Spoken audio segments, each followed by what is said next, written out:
Sunday ഫണ്ടേയിലെ അതിഥിയുടെ വിശേഷങ്ങളിൽ നിന്ന് തന്നെ തുടങ്ങാം. ഒരു ആക്ടറാണ്. ഈ ആക്ടർ ഈ സിനിമയിലേക്ക് വരാനുണ്ടായിട്ടുള്ള രസകരമായ ഒരു സംഭവമുണ്ട്. അത് നമുക്ക് നേരിട്ട് തന്നെ ചോദിച്ചറിയാം. ഏവർക്കും പ്രിയങ്കരിയായിട്ടുള്ള ദിവ്യ പ്രഭ. ദിവ്യ, അതെ, welcome to Sunday Funday. Thank you. സുഖാണോ?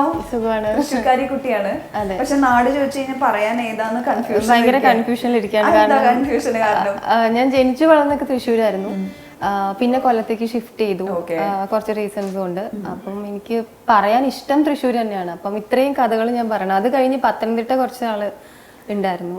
ഇപ്പൊ കൊച്ചിയിലാണ്. കൊച്ചി സെറ്റിൽഡ് ആയി. കൊച്ചിയാണ്. കൊച്ചി സെറ്റിൽഡ് ആയപ്പോൾ ഇപ്പൊ തൃശ്ശൂർ ഉണ്ടായിരുന്നു എന്ന് പറഞ്ഞു, സ്കൂളിംഗ് പറഞ്ഞു, കൊല്ലം പോയി, പത്തനംതിട്ട. കൊച്ചി സെറ്റിൽഡ് ആയപ്പോ വന്ന മാറ്റങ്ങൾ എന്തൊക്കെയാ? സിനിമ തന്നെ ആയിരിക്കും മാറ്റം എന്തായാലും. കൊച്ചിയിൽ വേണ്ടിയാണോ കൊച്ചിക്ക് മാറിയത് അതോ? ഒരിക്കലും അല്ല. ഞാൻ ഡിഗ്രി കഴിഞ്ഞിട്ട് ഇവിടെ വർക്ക് ചെയ്യായിരുന്നു ഒരു എബ്രോഡ് സ്റ്റഡീസിന്റെ കൺസൾട്ടൻസിയിൽ. ശരി. അപ്പം അവിടുന്ന് ജോഗിങ്ങിന് പോയതാണ് ആക്ച്വലി ഞാൻ. അപ്പൊ അവിടെ ഒരു ഷൂട്ടിംഗ് സെറ്റ്, ലോക്പാൽ എന്ന് പറഞ്ഞ സിനിമയുടെ ഷൂട്ടിംഗ് സെറ്റ് ഉണ്ടായിരുന്നു. അപ്പം എന്നെ അവിടുത്തെ ഒരു കോർഡിനേറ്റർ വിളിച്ചിട്ട് ഇവിടെ നിന്ന് ഇരിക്കാൻ പറ്റുമെന്ന് ചോദിക്കുന്നു. അപ്പൊ ഞാൻ അപ്പൊ എല്ലാരെയും അടുത്ത് കാണാലോ എന്ന് വിചാരിച്ച് ഞാൻ ഇരിക്കുന്നു. അപ്പം അത് കണ്ട് അവിടുന്ന് എസ് എൻ സ്വാമി സാറും ജോഷി സാറൊക്കെ വിളിച്ചിട്ട് ഒരു ചെറിയൊരു ക്യാരക്ടർ എന്നൊന്നും പറയാനില്ല, ചെയ്യാൻ പറ്റുമോ എന്ന് ചോദിക്കുന്നു. ഞാൻ ചെയ്യാം, എനിക്കൊന്നും അറിയില്ല, ചെയ്യാം എന്താണെങ്കിലും. അങ്ങനെയാണ് എന്റെ ആദ്യമായിട്ടാണ് ഞാൻ ഇങ്ങനെ ഒരു സ്റ്റോറി കേൾക്കണേട്ടോ.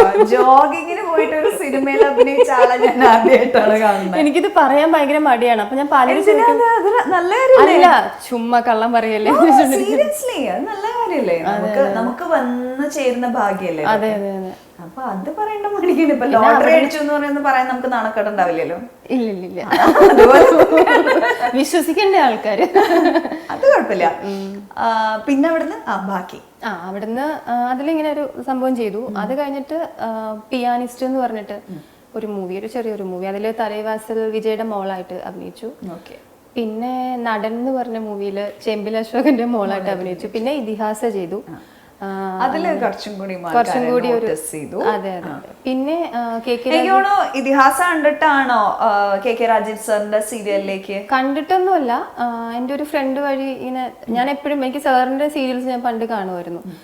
പിന്നെ ഇത് ബോബി ആൻഡ് സഞ്ജയുടെ സ്ക്രിപ്റ്റ് ആയിരുന്നു ഞാൻ ചെയ്ത സീരിയലിന്റെ. 150 എപ്പിസോഡ് ഉണ്ടായിരുന്നുള്ളൂ. അപ്പൊ എല്ലാം കൂടി ഞാൻ ഓക്കെ ആയിരുന്നു, ഒത്തു വന്നു. അപ്പൊ അവരെല്ലാരും അനലൈസ് ചെയ്തിട്ടുണ്ടായിരുന്നു ഒരു നല്ലൊരു ആക്ടർ ദിവ്യയുടെ ഉള്ളിൽ കിടക്കുന്നുണ്ട് എന്നുള്ളത്. അതെ അതെ. ഞാൻ തന്നെ വൈകിയാണ് തിരിച്ചറിയുന്നത്. സ്കൂളിൽ പഠിക്കുമ്പോ ഇങ്ങനത്തെ ഒരു എല്ലാത്തിനും പേര് കൊടുക്കും, അറിയാത്തതിനും ഒക്കെ പേര് കൊടുക്കും. ഓട്ടോ ഒന്നും എന്നെ കൊണ്ട് ഒട്ടും പറ്റുന്ന കാര്യമില്ല, ലാസ്റ്റ് ആയിരിക്കും, എന്നാലും ഞാൻ പേര് കൊടുക്കും.